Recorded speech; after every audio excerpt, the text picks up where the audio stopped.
Hello students, 11th standard maths chapter 10 example 10.7ல 5th subdivision பார்க்க போறோம். y equal to x e power x log x ன்னு கொடுத்துருக்காங்க. ஒரே ஃபங்க்ஷன்ல 1 2 3 அதாவது 3 டேர்ம் கொடுத்துருக்காங்க. x e power x log x ன்னு கொடுத்துருக்காங்க. இதை நம்ம u ன்னு எடுத்துக்கலாம், இதை v ன்னு எடுத்துக்கலாம், இதை w ன்னு எடுத்துக்கலாம். 3 டேர்ம் இருக்கு.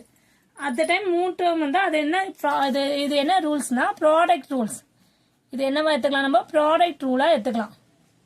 ஓகே, ப்ராடக்ட் ரூலா எடுக்கும்போது இப்போ நம்ம இதை எப்படி டிஃபரன்ஸ் பண்ணலாம்னா dy by dx பண்ணும்போது இப்போ மூணு டேர்ம் இருந்ததுன்னா முதல் 2 டேர்ம் டம்மியா வச்சுட்டு தேர்ட் டேர்மை டிஃபரன்ஸ் பண்ணணும். நெக்ஸ்ட் வந்து என்ன பண்ணும், இந்த 2 டேர்ம் வச்சுக்கின்னு இந்த டேர்மை நீ டம்மியா வந்து இது வந்து இது 2 டேர்மை வச்சுட்டு நம்ம டம்மியா வச்சுக்கின்னு இந்த டேர்மை டிஃபரன்ஸ் பண்ணோம். அதே மாதிரி இந்த 2 டேர்மை நம்ம டம்மியா வச்சுக்கின்னு தேர்ட் டேர்மை டிஃபரன்ஸ் பண்ணோம். அவ்வளோதான், வேற எதுவுமே இல்லை.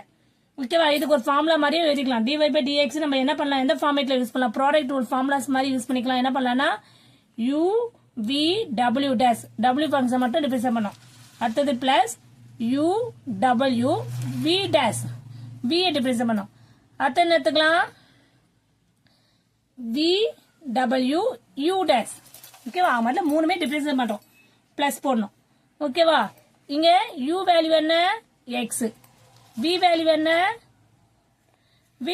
நம்மளுக்கு e power x, w value என்ன log x. ஓகேவா, இப்போ நம்ம இங்க du by dx பண்ணும்போது என்ன ஆகும், 1 ஆயிடும். இங்க dvv by dx பண்ணும்போது e பவர் x டிஃபரன்ஸ் பண்ணா e பவர் x தான் வரும்.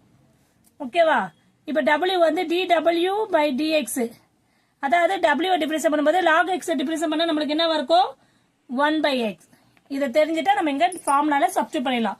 அப்ப u வேல்யூ என்ன x, v வேல்யூ என்ன e power x, w dash அதாவது dw by dx என்ன பண்ணிக்கோ நம்ம 1 by x. கிளியர். அடுத்தது என்ன, u வேல்யூ என்ன x, w வேல்யூ என்ன log x. ஓகே, இது ரஃப் காலேஜ்ல ஆல்ரெடி போட்டுட்டேன் நான், உங்களுக்கு ஈஸியா இருக்கும், அதை வச்சு நீங்க போட்டுடலாம். v dash v அதாவது v dashன்றது dv by dx, அது e பவர் x தான் வரும். ஓகேவா, plus third term v value என்ன e power x, w value என்ன log x. நம்ம u தான் டிஃபரன்ஸ் பண்ணோம். u டிஃபரன்ஸ் பண்ணும்போது x டிஃபரன்ஸ் பண்ணா என்ன ஆகும், 1 ன்னு சொல்லிக்கோம் ஆல்ரெடி நம்ம. ஓகேவா, அதுதான் போட்டுருக்கேன். இப்போ என்ன பண்ணலாம், இந்த x இந்த x கேன்சல் பண்ணா e பவர் x பிளஸ் இங்க என்ன இருக்கும் x log x e power x plus e power x log x இருக்கு இன்டு 1 அதேதான். இப்போ நம்ம லாஸ்ட் என்ன பண்ணலாம், dy by dx equal to difference பண்ணும்போது என்ன பண்ணலாம், நம்ம இத e பவர் x காமனா எடுத்துப்போம். e பவர் x காமனா எடுத்தா இங்க என்ன இருக்கு 1, இங்க என்ன ரிமைண்டர் இருக்கு x log x, இங்க என்ன இருக்கு ரிமைண்டர் வெறும் log x.